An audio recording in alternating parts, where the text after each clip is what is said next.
করলেই দল থেকে বহিষ্কার করা হবে। এবার কড়া বার্তা দিলেন পরিবহন মন্ত্রী অর্জুন সিং। তিনি বলেন, যারা তোলাবাজি করছেন তারা দলের ক্ষতি করছেন, তাই তোলাবাজি করলেই দল থেকে তাদের বহিষ্কার করা হবে।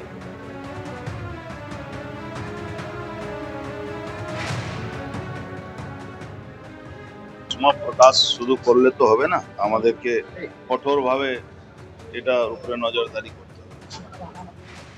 যারা করছেন তারা কিন্তু দলের ক্ষতি করছে, যে যদি করে থাকেন বা করছেন।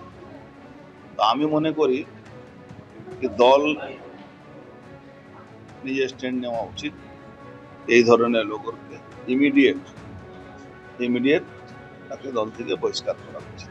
শ্রমিক ভট্টাচার্যর কড়া বার্তার পরেও দমদমে তোলাবাজির অভিযোগ।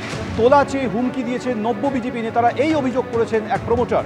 তোলা না দেওয়ায় আগ্নেয়াস্ত্র নিয়ে অফিসে চড়াও হয় দুষ্কৃতীরা। দমদমে এক প্রমোটারকে বেধড়ক মারধর করেছে দুষ্কৃতীরা বলে অভিযোগ উঠেছে। এমনকি অফিসে ভাঙচুর করে সিসি ক্যামেরাও দুষ্কৃতীরা খুলে নিয়ে গেছে বলে প্রমোটারের দাবি। সিসি ক্যামেরায় সেই আক্রমণের মুহূর্তে ছবি ধরা পড়েছে। রং না দেখে কড়া ব্যবস্থা নেওয়া হবে, হুঁশিয়ারি দমদমের বিজেপি বিধায়ক অরিজিৎ বক্সি।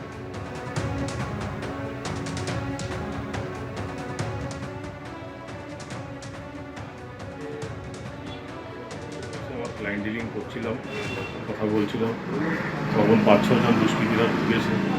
তার আগে 15-20 দিন আগে ফোন এসেছিল আমার কাছে, 5 লক্ষ টাকা ডিমান্ড করেছে। আমার একটা কনস্ট্রাকশন, এরকম কাজের অবস্থা তো খুব খারাপ, কনস্ট্রাকশনের কাজ শুরু হয়েছে নতুন, তার বিনিময়ে টাকা চেয়েছিল।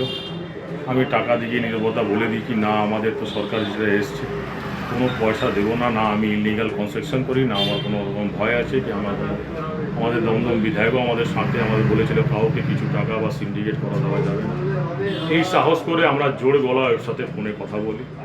বলার পর কালকে রাত্রে 8টা 20 নাগাদ ওরা সব ঢুকে দিয়ে আমাকে জান প্রাণে মারার জন্য পুরো প্রি প্ল্যান করে দিয়ে সব ভাঙচুর করে বন্দুকে বাট দিয়ে মেরে গলা চেন, দুটো ফোন, ক্যাশ সব নিয়ে চলে যায়। এবং এটা ছিল অফিসে ঢুকেছে 5-6 জন, বাইরে 8-10 জন ছিল। বাইরেটা আমি বলতে পারবো না, কেন আমি পুরো অজ্ঞান হয়ে গেছি, আর ওরা জানে কি আমি মরে গেছি।